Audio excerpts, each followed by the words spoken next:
नमस्कार प्यारे साथियों, नानक क्लासेज के यूट्यूब चैनल पे आपका स्वागत है। रात 9 बजे की जो आपको क्लास मिलती है राजस्थान सामान्य अध्ययन की, जिसमें हमारा रोज ऐप में जो टेस्ट दिया जाता है 6 बजे जिसका टेस्ट होता है, वही टेस्ट आपको यहाँ पे यूट्यूब के माध्यम से प्राप्त हो जाता है। तो आज का जो टॉपिक है राजस्थान के प्रमुख कार्यक्रम, राजस्थान के प्रमुख कार्यक्रम का टॉपिक पढ़ेंगे। राजस्थान के अंदर कौन से क्षेत्रीय कार्यक्रम है, कौन से विकास कार्यक्रम है, मुख्य मुख्य 10 से कार्यक्रम है जो आपको मैंने टेस्ट में दिए थे, आपने देखा होगा। वो उन कार्यक्रमों की चर्चा करेंगे। एक आधा पेपर में आता ही आता है, फिक्स है। मैं यहाँ पे 10 से 12 कार्यक्रम आपको करवाऊंगा, उनको आप अच्छे तरीके से पढ़ते रहना। तो स्टार्ट करें आज की इस क्लास को। नानक क्लासेज ऐप जिसने डाउनलोड नहीं किया वो कर लें। उसमें रोज शाम को 6 बजे टेस्ट मिलता है, संडे को छोड़कर, और उसकी व्याख्या यहाँ मिल जाती है। टेलीग्राम ज्वाइन कर लें ताकि आपको कोई सूचना मिलती रहे। तो स्टार्ट करें आज की क्लास। आज का टॉपिक है राजस्थान के प्रमुख कार्यक्रम। रोजाना 9 बजे आपको एक क्लास मिलती है, राजस्थान जीके का सुपड़ा साफ ये क्लास है। तो आने वाले हर एक एग्जाम के लिए बहुत ही इंपॉर्टेंट होगा। राजस्थान के भूगोल के अंदर ये टॉपिक है। पहला प्रश्न देखो, मरु विकास कार्यक्रम डीडीपी कार्यक्रम का प्रारंभ कब से हुआ, यानी डेजर्ट डेवलपमेंट प्रोग्राम। बहुत ही शानदार है। अक्सर इस क्वेश्चन को एग्जाम में पूछा जाता है कि मरु विकास कार्यक्रम का प्रारंभ कब से शुरू हुआ, कब प्रारंभ हुआ था। तो ये 1977-78 में, 1977-78 में मरु विकास कार्यक्रम की शुरुआत हुई। अब पूरी थोड़ी डिटेल देख लेते हैं, क्योंकि एग्जामिनर मरु विकास कार्यक्रम कब शुरू हुआ, कौन से जिले शामिल है, केंद्र सरकार का क्या हिस्सा है, राज्य सरकार का क्या हिस्सा है, वो पूरी डिटेल देखो। वर्ष 1977-78 में वित्त पोषण केंद्र और राज्य का अनुपात 75-25, पहले 100% था, अब ये 75-25 है। शुरू किया गया यह कार्यक्रम 16 जिलों के 85 यानी 85 विकास खंडों में संचालित है। यह कार्यक्रम 16 जिलों के 85 विकास खंडों में संचालित है। इसमें मरुस्थलीय प्रदेश के 11 जिले और सिरोही, उदयपुर, राजसमंद, अजमेर, जयपुर जिला शामिल है। तो अब आजकल एग्जामिनर इस प्रकार के प्रश्न पूछ लेते हैं कि कितने जिले हैं। तो मरु विकास कार्यक्रम में 16 जिलों के 85 विकास खंडों में संचालित है। ठीक है। इसमें अब हम क्या मानते हैं, कृषि विभाग मानता है कि जो मरुस्थलीय क्षेत्र है उनमें 12 जिले आते हैं, क्योंकि उन्होंने सिरोही को भी मान लिया। लेकिन यहाँ ये क्या कह रहा है कि 11 जिले मरुस्थल वाले और एक सिरोही, सिरोही के पास है उदयपुर, उदयपुर के पास राजसमंद है, और राजसमंद से फिर अजमेर, और अजमेर से जयपुर। ये टोटल कितने, 16। 1 2 3 4 5, 11 और 5 16। उद्देश्य क्या है, मरुस्थलीय प्रसार को रोकना। यानी मरु विकास कार्यक्रम है तो जाहिर सी बात है प्रभावित क्षेत्रों में पारिस्थितिकी संतुलन बनाए रखना, प्रभावित क्षेत्रों में भूमि की उत्पादकता तथा जल संसाधनों में वृद्धि करना इसका टारगेट है। अब जैसे गर्मी का मौसम है ना, अब की बार तो फिर भी कुछ बारिश वगैरह हो रही है तो दिक्कत नहीं है। बाकी गर्मी के मौसम में पश्चिमी राजस्थान में बहुत गजब की कंडीशन हो जाती है, सूखा पड़ता है, लू चलती है इतनी खतरनाक है, और पानी की इतनी कमी होती है पूछो मत। ठीक है। जहाँ जल संसाधन खूब है उनको उस जल की वैल्यू नहीं है, लेकिन जहाँ जल की बहुत ज़्यादा मात्रा में कमी है, वास्तव में वो उस पानी का कैसे सदुपयोग करते हैं वो जानते हैं। तो मरु विकास कार्यक्रम, अब इस कार्यक्रम में हम देख सकते हैं कि कैसे कार्यक्रम में कृषि वानिकी का विकास करना, कुछ भी हो सकता है। ठीक है। तो हम वैसे इनको पता ही है सारे, लेकिन फिर भी थोड़ा बहुत पढ़ ही लेते हैं। कृषि वानिकी का विकास, पशुपालन भेड़ पालन का विकास जरूरी है। पशुओं के लिए पेयजल आपूर्ति, गर्मी के समय में अपने क्षेत्र में भी ये कंडीशन हो जाती है, तो मान के ये जैसलमेर, बाड़मेर में, और ठीक है जोधपुर में, जहाँ एकदम सूखा क्षेत्र है वहाँ क्या कंडीशन होगी। लघु सिंचाई, छोटी छोटी परियोजनाएं शुरू करके ग्रामीण विद्युतीकरण है, जल संसाधनों का विकास और आर्द्रता संरक्षण, बलुई मिट्टी के टीलों के स्थिरीकरण का कार्यक्रम। ये कुछ कार्यक्रम है मरु विकास कार्यक्रम के तहत। और मरु विकास बोर्ड की स्थापना कब हुई थी, 1966 को। दूसरा प्रश्न देखिए, मगरा क्षेत्र विकास कार्यक्रम राजस्थान में वर्ष 2005-6 में शुरू किया गया था। यहाँ मगरा क्षेत्र निम्न जिलों से संबंधित है। अभी ईओआरओ में पूछा था डांग क्षेत्र किन जिलों में संचालित है। जो अभी रीट का पेपर हुआ था उसमें सीमा क्षेत्र विकास कार्यक्रम पूछा था, और तो 10-12 विकास कार्यक्रम है वहां से पूछेगा। अब ये नाम क्या आता है, मगरा क्षेत्र विकास कार्यक्रम 2005-6 में शुरू किया गया। यह मगरा क्षेत्र किन जिलों से संबंधित है, तो अजमेर, भीलवाड़ा, चित्तौड़गढ़, पाली, राजसमंद। अब देखो, अभी मैंने बताया था ना कि मरु विकास में 16 जिले आते हैं, उसी प्रकार ऐसे प्रश्न आ जाए पेपर में, अलवर, भरतपुर, बाड़मेर, जैसलमेर, बीकानेर, गंगानगर, सोयामाधोपुर, कुरली, धौलपुर, बारां, तो इसका उत्तर हो जाएगा अजमेर, भीलवाड़ा, चित्तौड़गढ़, पाली, राजसमंद। अब थोड़ी सी डिटेल पढ़ लेते हैं क्योंकि वो काम की ज्यादा चीजें। मगरा क्षेत्र विकास कार्यक्रम 2005-6 से शुरू हुआ था। इसमें एक तो अजमेर आएगा, एक भीलवाड़ा आएगा, एक चित्तौड़गढ़ आएगा, एक पाली और राजसमंद में संचालित है। ये 100% राज्य वित्त पोषित है। यानी ये जिले कौन से हो गए? बीच वाले जिले हो गए। देखो, अजमेर, भीलवाड़ा, चित्तौड़गढ़, पाली, राजसमंद वाले। तीसरा प्रश्न, राजस्थान में कंदरा सुधार कार्यक्रम कब से प्रारंभ किया? कंदरा, ये जो चंबल नदी का क्षेत्र है वहां पे कंदराएं पाई जाती है, उसके लिए अब कंदरा क्षेत्र है, वहां के जो लोग हैं उनको विकसित संरक्षित करने के लिए कार्यक्रम जरूरी है। वहां कुछ नहीं होता है जहां इस क्षेत्र में रहते हैं। तो ये 1987-88 में, कब? 1987-88 में कंदरा सुधार कार्यक्रम शुरू किया गया। आपको पहली तो आपकी रहेगी कि आपको सन याद रखना है किस वर्ष शुरू हुआ। दूसरा वो पूछेगा कि उसमें जिले कौन से, दो ज्यादा पूछे जाते हैं पेपर में। 1987-88 में देखो, कंदरा सुधार कार्यक्रम 1987-88 में प्रारंभ किया गया। 100% केंद्र परिवर्तित योजनाओं, कंदरों और बीहड़ क्षेत्र। जब हम चंबल नदी पढ़ते हैं, कौन सी नदी? चंबल नदी पढ़ते हैं। चंबल नदी का अपर्दन, चंबल नदी सबसे ज्यादा जल से मिट्टी का अपर्दन करती है, कंदराओं का निर्माण करती है, बीहड़ क्षेत्रों का निर्माण करती है, उत्खात भूमियों का निर्माण करती है। विश्व में ये नदी प्रसिद्ध है इन चीजों के लिए। तो बीहड़ क्षेत्र कार्यक्रम, कंदरा क्षेत्र सुधार कार्यक्रम, ये सारे कार्यक्रम चलते हैं। ठीक है।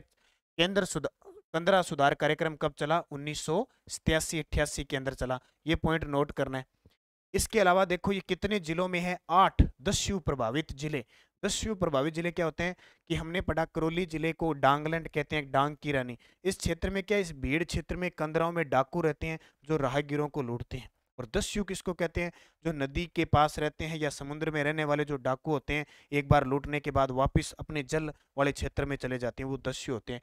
तो 8 दस्यु प्रभावित जिलों में, उसमें कोटा आ जाएगा, बूंदी आ जाएगा, बारां आ जाएगा, झालावाड़ आ जाएगा, सवाई माधोपुर आ जाएगा, करौली, भरतपुर, धौलपुर। ये 8 जिले हैं जहाँ पे योजना चल रही है। अब आप सोचोगे सर कि बारां, झालावाड़ में तो चंबल नदी जाती नहीं है, लेकिन चंबल नदी का प्रवाह क्षेत्र सारा, जैसे परवन है, आहू नदी, काली सिंध नदी है, ठीक है, नेवाज नदी है, तो ये सारा अपवाह तंत्र हो गया। वहां कंदरा सुधार कार्यक्रम में स्टार्ट किया गया। एक योजना और याद रखना, कोई ज्यादा वैसे इंपॉर्टेंट नहीं है, मधु गोचर योजना 2003-4 में स्टार्ट की गई थी। मगरा क्षेत्रीय विकास कार्यक्रम 2005 है, अभी पढ़ के हैं पीछे। और मेवात क्षेत्र विकास कार्यक्रम 1986-87, मेवात, अलवर, भरतपुर वाला क्षेत्र। तो ये योजना आपको याद रखनी है। अगला देखो, आ गया प्रश्न, मेवात क्षेत्र विकास कार्यक्रम की शुरुआत कब हुई? देखो अभी पढ़ा 1986-87, अब यहाँ आपके पास ऑप्शन नहीं है। मेवात क्षेत्र विकास कार्यक्रम, अगर 86-87 ऑप्शन नहीं है तो एकदम नजदीकी आपके पास ऑप्शन है 1987-88। क्या आ जाएगा? 1987-88। अब देखो पूरी डिटेल, मेवात क्षेत्र विकास कार्यक्रम 1987-88 में शुरू हुआ। अगर आपके पास 1986-87 ऑप्शन है तो भी आपका सही हो जाएगा, एकदम नजदीक नहीं। मेव समुदाय यानी मेवात किस नाम से पड़ा? मेव समुदाय अलवर और भरतपुर में रहते हैं। यहाँ 12 खंडों में क्रियान्वित की जा रही है। यानी मेवात क्षेत्र विकास कार्यक्रम अलवर, भरतपुर, 2 जिलों के 12 खंडों में क्रियान्वित की जा रही है। इसके अलावा एक नाम सुना होगा आपने, डांग। हम कहते हैं ना चंबल नदी, चंबल नदी के प्रवाह क्षेत्र में ये करौली वाला क्षेत्र और इधर से बनास नदी आती है। इसके क्षेत्र में यहाँ पे डांगलैंड है, डांग की रानी करौली। डांग क्षेत्र कार्यक्रम चला 2005-6 में भरतपुर और कोटा संभाग में। भरतपुर वाला आ गया और कोटा संभाग आ गया। मगरा क्षेत्र कार्यक्रम कब चला? 2005 क्षेत्र 5-6 में अजमेर, भीलवाड़ा, पाली, चित्तौड़गढ़, राजसमंद। पॉइंट नोट करना, शानदार है, आने वाले कोई भी पेपर में आ सकता है। गुरु गोलवलकर ग्रामीण विकास योजना, गुरु गोलवलकर ग्रामीण विकास योजना 2014 में चली थी और वर्तमान में इसका नाम महात्मा गांधी ग्रामीण विकास योजना के नाम से चल रहा है। पिछले साल ये 2022 में प्रश्न आया था कि गुरु गोलवलकर ग्रामीण विकास योजना का नया नाम बदलकर क्या कर दिया? महात्मा गांधी ग्रामीण विकास योजना कर दिया। तो ये मेवात क्षेत्र विकास कार्यक्रम 2 जिले अलवर, भरतपुर और 12 खंडों में। ये टेस्ट सीरीज है जो इसकी क्लास चल रही है, शाम को 6 बजे इसका टेस्ट मिल जाता है आपको। टॉपिक वाइज टेस्ट है, भूगोल है, इतिहास है, कला संस्कृति, राजनीति विज्ञान। 1 साल की वैलिडिटी है इसकी। कितनी? 1 साल तक, यानी 31 दिसंबर 2023 तक आपको टेस्ट मिलते रहेंगे, संडे को छोड़कर। ठीक है, जैसे एक टेस्ट पूरा हो गया, पूरी कंप्लीट होगी भूगोल, इतिहास, कला, संस्कृति, उसके बाद में फिर शुरू हो जाएगा। इसमें टेस्ट आपको सारे मिलते रहेंगे टोटल, और बदल बदल के करंट के हिसाब से, आर्थिक समीक्षा के हिसाब से हर चीज़ नई मिलती रहेगी। तो इसको ज्वाइन कर लेना, टॉपिक वाइज टेस्ट है, ठीक है। वीडियो सोल्यूशन आपको यूट्यूब पे मिल रहा है, और पीडीएफ, ठीक है, पीडीएफ आपको इसमें सिर्फ करंट की फ्री मिलती है, बाकी ये पीडीएफ नहीं मिलती है आपको, ठीक है। तो ये आप ज्वाइन कर लेना, नानक क्लासेज ऐप, वीडियो के डिस्क्रिप्शन में लिंक है, या गूगल प्ले स्टोर पे जाके। तो राजस्थान जी की और आप कहीं से पढ़ने की जरूरत नहीं पड़ेगी। डांग क्षेत्र विकास कार्यक्रम मूलतः 1994-95 में प्रारंभ किया गया था। 1994-95 में प्रारंभ किया गया था। इसे पुनः कब प्रारंभ किया गया? इसे पुनः कब प्रारंभ किया गया? तो इसे पुनः प्रारंभ किया गया 2005 क्षेत्र में। डांग क्षेत्र विकास कार्यक्रम 1994-95 में चला था, इसे पुनः 2005-6 में स्टार्ट किया गया। देखो, डांग क्षेत्र विकास कार्यक्रम 1994-95 में शुरुआत, पुनः प्रारंभ हुआ 2005-6 में। कब हुआ? 2005-6 में। यह 100% राज्य वित्त पोषित है। अब इसका मतलब क्या होता है कि इस पे सारा खर्चा जो लगाएगी वो राज्य सरकार लगाएगी, ये होता है। राज्य के 8 पूर्वी और दक्षिणी पूर्वी जिलों में संचालित है। जो पूर्व वाले हैं ना, मान के चलो भरतपुर संभाग और कोटा संभाग में जो जिले आते हैं, वहां ये डांग क्षेत्र विकास कार्यक्रम लागू है। आपको याद रखना है कितने जिलों में? 8 जिले। कितने जिले? 8 जिले। सूखा संभावित क्षेत्र कार्यक्रम कब प्रारंभ हुआ? ये तो ताजा ही अभी रीट के अंदर देखा होगा आपने, सीधा सीधा टपका था। सूखा संभावित विकास कार्यक्रम कब शुरू हुआ? 1974-75 में। सूखा संभावित या संभाव्य, यानी जहां सूखा पड़ने के ज्यादा चांसेस रहते हैं, वहां यह कार्यक्रम 1974-75 में शुरू हुआ। और इसमें केंद्र और राज्य सरकार का हिस्सा 75-25 है, यानी केंद्र 75 और 25% पैसा लगाती है राज्य सरकार। वर्तमान में यह कार्यक्रम राजस्थान के 11 जिलों के 31 खंडों में चलाया जा रहा है। कितने? 11 जिलों के 31 खंडों में चलाया जा रहा है। ज्यादातर आपको इसका सन याद रखना है कि किस वर्ष शुरू हुआ था, ये प्रश्न ज्यादा आता है पेपर। अगला देखो, अरावली विकास कार्यक्रम की शुरुआत किस वर्ष से होती है? यहां से एक प्रश्न पक्का आता है कि निम्न में से कौन सा जिला अरावली विकास कार्यक्रम में शामिल नहीं है? तो जरूर नोट करना, 1974-75 की बात है। अरावली विकास कार्यक्रम की शुरुआत हुई थी, हालांकि कई बार इसकी शुरुआत हुई, कई बार इसको बंद भी किया गया, ठीक है। तो अरावली विकास कार्यक्रम की बात करें तो 1974-75। अब देखो, अरावली, ये पूछ रहा है अरावली विकास कार्यक्रम 1974-75, जबकि आपसे पूछे अरावली वृक्षारोपण योजना 1992-93 को चली थी राज्य के 10 जिलों। और अरावली जो विकास कार्यक्रम है 1974-75 में चला, यह कार्यक्रम 16 जिलों के 120 विकास खंडों में संचालित हुआ। और वृक्षारोपण योजना 1992-93 में कितने जिलों में? 10 जिलों में। अब वो देखो जिले कौन से हैं?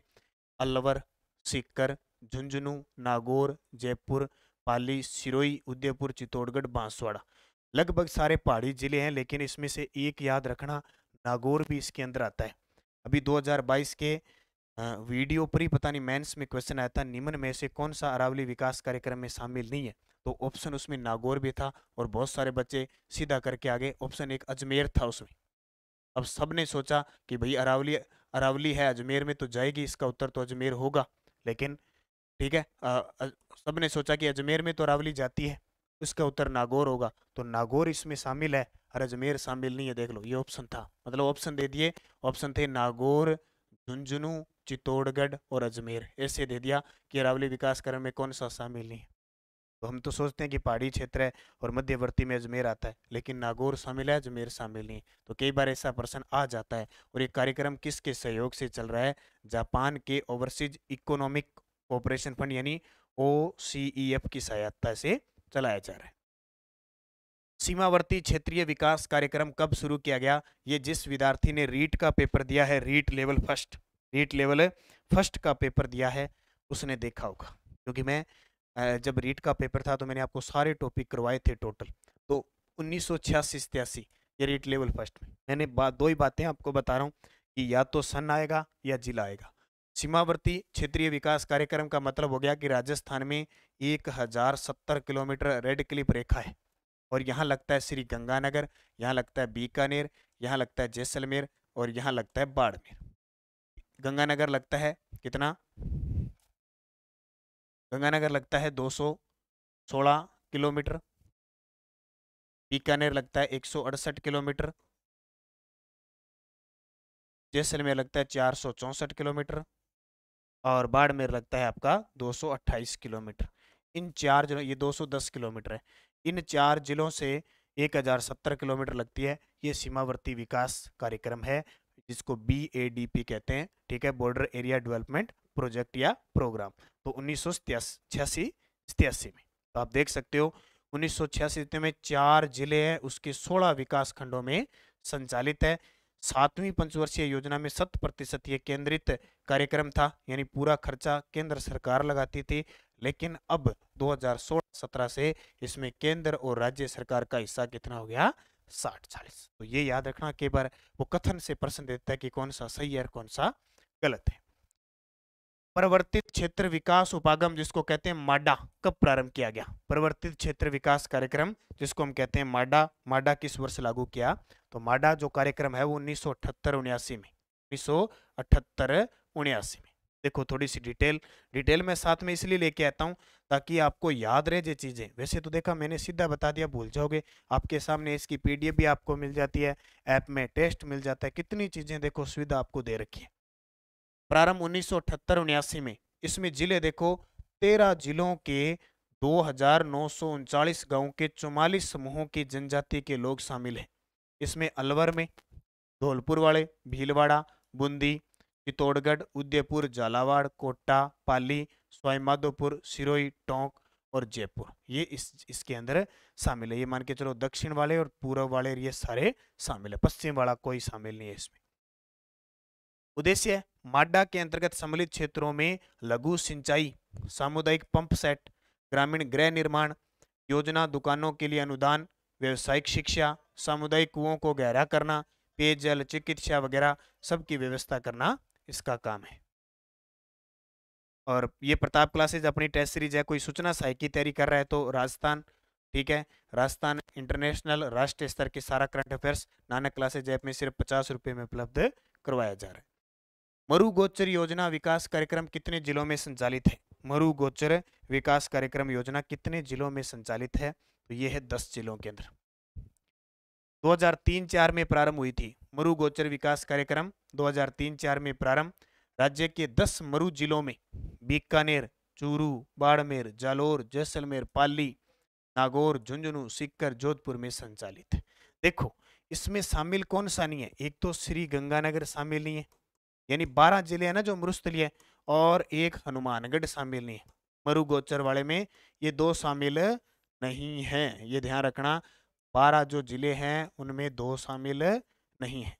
उद्देश्य, मरुस्थलीय जिलों में पारंपरिक जल स्रोतों की बहाली और प्रभावी सूखा रक्षण के अन्य उपाय करना, की सूखा आता रहता है। तो 12 मरुस्थलीय जिलों में से 2 को काट दो, 10 जिलों में 2003-04 से ये योजना शुरू हुई।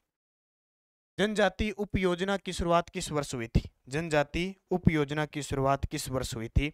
तो जनजाति उप योजना की शुरुआत 1974-75 में। कब? 1974-75।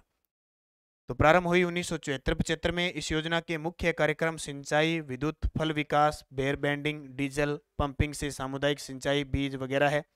5 जिलों में बांसवाड़ा, उदयपुर, डूंगरपुर, सिरोही, चित्तौड़गढ़ की 19 तहसीलों के 4409 गांव शामिल है। कौन सी योजना का नाम? जनजाति उप योजना। कब शुरू हुई? 1974-75 में। ठीक है, कितने जिले शामिल है? 5। कौन कौन से? बांसवाड़ा, उदयपुर, डूंगरपुर, सिरोही और चित्तौड़गढ़। अगला प्रश्न देखो, बड़ा शानदार प्रश्न है, अभी पिछले साल ही इस क्वेश्चन को पूछा गया था एग्जामिनर ने। राज्य के ग्रामीण क्षेत्रों में विकास और रोजगार सृजन तथा सामूहिक संपत्तियों के रखरखाव में स्थानीय जनता की भागीदारी सुनिश्चित करने हेतु राज्य सरकार द्वारा कौन सी योजना प्रारंभ की गई? तो राजस्थान सरकार के द्वारा गुरु गोलवलकर जन भागीदारी विकास योजना शुरू की गई, जिसका नाम बदल गया महात्मा गांधी ग्रामीण विकास योजना। देखो इस योजना का प्रारंभ 30 सितंबर 2014 को किया गया। 100% राज्य सरकार द्वारा वित्त पोषित है। 2019 में महात्मा गांधी की 150वीं जयंती के उपलक्ष्य में इस योजना का नाम परिवर्तित करके महात्मा गांधी जन भागीदारी विकास योजना कर दिया, और ये प्रश्न पेपर में आ चुका है, नोट कर लेना इसको। कौन सी योजना? गुरु गोलवलकर जन भागीदारी विकास योजना का नाम बदलकर महात्मा गांधी जन भागीदारी विकास योजना कर दिया, तो ये याद रखना। तो आज के क्वेश्चन इतने थे, कम थे क्योंकि विकास योजना से इंपॉर्टेंट प्रश्न इतने बनते हैं और यहीं से प्रश्न आता है। आपको ये ध्यान रखना है, हमारा जो रंगीलो राजस्थान है, इतना प्यारा गजब का राजस्थान है, इसमें इतनी विविधता है कि कितना भी पढ़ लो आपको नई चीज मिलेगी, ये तो श्योर है। इसलिए हमें उतना ही पढ़ना है जितना एग्जाम के अंदर आता है, फिक्स चीजें पढ़नी है। अब ये मैंने आपको विकास कार्यक्रम करवाई है, इतने लगभग आप कोई भी पेपर देख लेना यही आती है, इसमें कौन से जिले शामिल है, किस वर्ष स्टार्ट हुआ था। नानक क्लासेज ऐप में जो भी टेस्ट सीरीज चल रही है, राजस्थान जीके की चल रही है, एसआई की टेस्ट सीरीज शुरू हो चुकी है। आज आपको टेस्ट मिल गया पहला 6 बजे, उसके बाद में पूरा टॉपिक वाइज सब्जेक्ट डाल दिया कि कहाँ कहाँ कौन सा पेपर है, ठीक है, पूरा सिलेबस डाल दिया, अगला कब टेस्ट है, और सारे टॉपिक लिए मैंने एसआई के अंदर, ताकि आप क्योंकि सप्ताह में टेस्ट होगा तो उससे बोरिंग नहीं होगे आप, सारे के सारे विज्ञान वगैरह कुछ भी है, फर्स्ट ग्रेड है, सेकंड ग्रेड है, कॉलेज लेक्चरर, करंट है। और अगर वीआईपी हमारा मेंबरशिप, वीआईपी मेंबर बनना चाहते हो आप 1000 रुपये में, तो 1 वर्ष के लिए नानक क्लासेज ऐप में जितनी भी टेस्ट सीरीज चलेगी सारी फ्री होगी, ठीक है, ये फायदा आपको मिलेगा। बाद में ये झंझट खत्म हो जाएगा कि कभी आप करंट लो और कभी एसआई की लो और कभी कॉलेज लेक्चरर की लो और कभी फर्स्ट ग्रेड की लो, सारी फ्री मिलेगी 1 साल तक। मान लो आज ले लिया आपने तो 1 साल यानी 365 दिन तक आपका टेस्ट लेने का झंझट ही खत्म हो जाएगा। तो जिसने ये लेना है ये बहुत शानदार है, इसमें आपको करंट का टेस्ट और करंट की पीडीएफ मंथली फ्री ये और मिल जाएगी, इतना हम कर सकते हैं। तो आप अच्छे तरीके से इसे पढ़ें, निरंतर अध्ययन करें, ऐप में टेस्ट दें और ये क्लास देखते रहें। सुबह 8 बजे की करंट की क्लास और 4 बजे लाइव क्लास होती है अपनी संडे को छोड़कर, अगर नहीं होती है तो आपको सूचना दे दी जाती है। और ये 9 बजे क्लास तो आपको देखते रहना है। तो धन्यवाद, जय हिंद, जय भारत, जय राजस्थान।